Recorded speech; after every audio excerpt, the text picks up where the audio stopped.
السلام علیکم ورحمۃ اللہ وبرکاتہ۔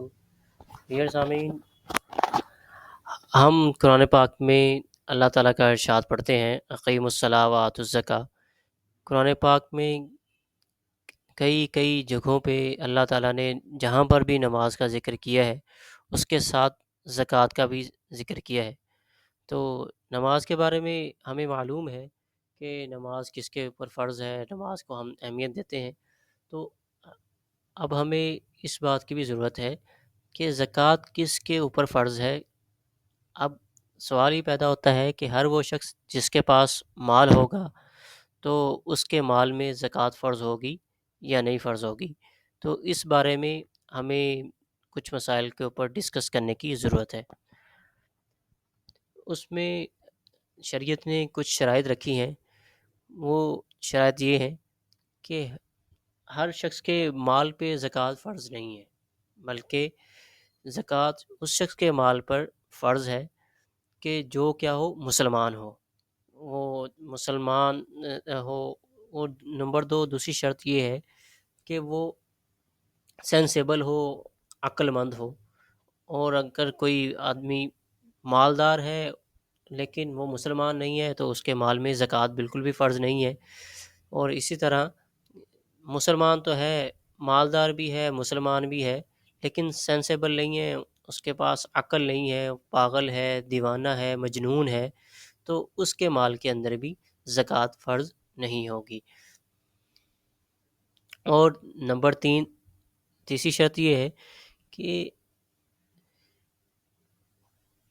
بالغ ہونا، وہ آدمی اڈلٹ بھی ہو، کہ بالغ ہو، تو اس کے مال کے اندر زکوٰۃ فرض ہوگی۔ اور نمبر زکوٰۃ کے فرض ہونے کی تیسری شرط یہ ہے کہ وہ شخص صاحب نصاب بھی ہو۔ اب جس شخص کے پاس مال ہے لیکن وہ نصاب کے برابر نہیں ہے تو اس صورت کے اندر اس کے مال کے اندر زکوٰۃ بالکل بھی فرض نہیں ہوگی۔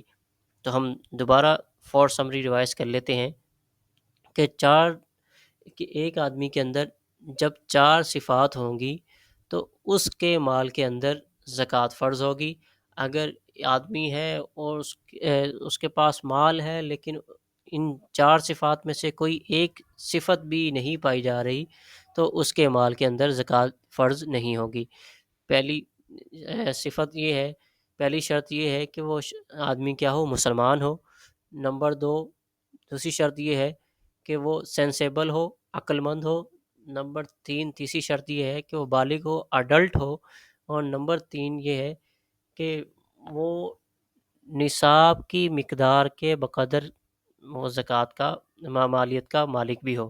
اگر نصاب سے کم میں اس کے پاس رقم موجود ہے تو وہ شریعت کی نظر میں مالدار نہیں ہے، تو اس صورت میں اس کے مال کے اندر زکوٰۃ فرض نہیں ہوگی۔